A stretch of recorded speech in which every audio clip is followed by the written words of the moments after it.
Nos corresponde hacer algunos ejemplos de calidad de los estimadores. En el primer ejemplo vamos a considerar una muestra aleatoria de tamaño n, es decir, x1 hasta xn, proveniente de una variable aleatoria normal, parámetro teta de la media y varianza sigma cuadrado. Entonces, nos definimos dos estimadores. Teta1 es igual a la variable x1 y teta2 es igual a el promedio. Entonces, nos preguntan, determine cuál estimador es mejor.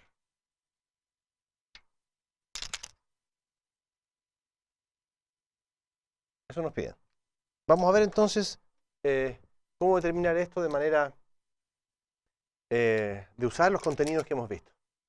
Tú puedes considerar el sesgo en primer lugar. Si tú te das cuenta bien, este es un estimador que considera solamente un dato y este es un estimador que considera toda la muestra y resume en una cantidad que tiene la misma dimensión que eso, que es un valor, digamos. Entonces, si tú calculas el sesgo, es decir, la esperanza de teta1, esa esperanza de teta1 es la esperanza de x1. Pero como todas estas variables son idénticamente distribuidas, todas tienen la misma media, y la media de x1 es teta. Por lo tanto, este estimador es insesgado. Así que inmediatamente teta1 es insesgado. Que esa es una buena propiedad. De la misma manera, hacemos lo mismo con teta2. ¿Cuánto vale la esperanza de teta2? Corro. Bueno, eso es la esperanza, y tú te acuerdas que esto ya lo hemos hecho varias veces, de 1 partido por n por la sumatoria de los x sub i. Pero voy a repetir una vez más que la esperanza es un operador lineal, por lo tanto puede pasar ahí.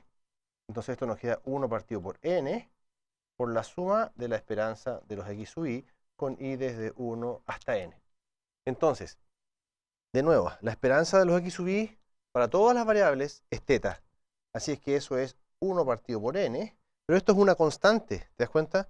Te va a quedar 1 partido por n por la suma de igual 1 hasta n de teta. Entonces, como esta variable no depende de ese índice, eso te va a quedar n veces teta, porque está sumando. Entonces se cancelan esas n y te queda que eso en efecto es teta. Por lo tanto, también el estimador teta2 es insesgado.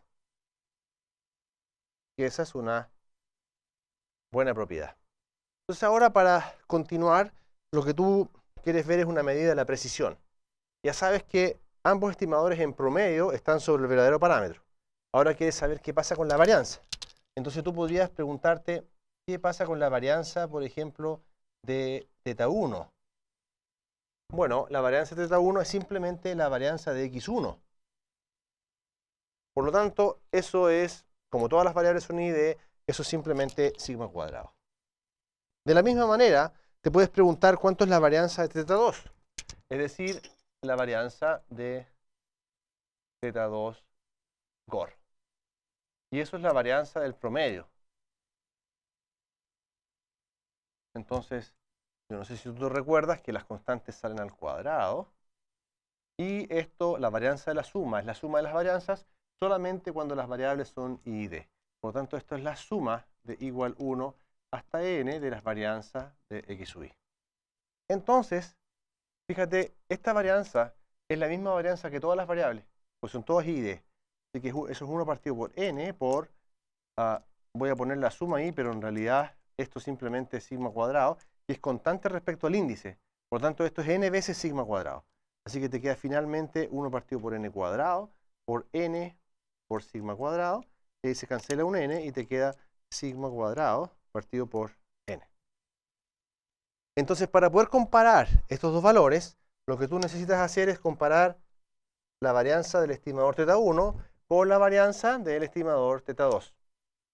Entonces aquí tú puedes ver que si n es más grande que 1, entonces la varianza de teta2, y es esto, claro, si es más grande que 1, aquí estás dividiendo por 2, 3, 4 o el tamaño muestral. En cambio, esto no lo divides por nada. Entonces, esta varianza va a ser más pequeña. Va a ser menor que la varianza de teta 1. Por lo tanto, tú eliges el estimador 2, que era lo razonable, porque el estimador 2 considera toda la información y el estimador 1 solamente considera una observación. Entonces, siempre hay ganancia cuando tú consideras más observaciones. Es decir, esto lo podrías abordar desde el punto de vista de la cantidad de información que posees. Pero en el fondo, en términos del sesgo y de la varianza, tú deberías entonces elegir ese estimador, el estimador Z2. Te recuerdo que esto es equivalente a el error cuadrático medio. El error cuadrático medio, acuérdate que es la suma de la varianza más el sesgo al cuadrado. Pero como ambos estimadores son insesgados, entonces eso se reduce solamente al cálculo de la varianza. Así que el error cuadrático medio de teta 2 gorro también es menor que el error cuadrático medio de teta 1 gorro. Entonces aquí anotamos de que en general preferimos teta 2 gorro porque considera toda la información y un estimador más preciso. Más preciso. Imagínate, por ejemplo, para tamaños muestrales muy grandes, esto va a ser mucho más preciso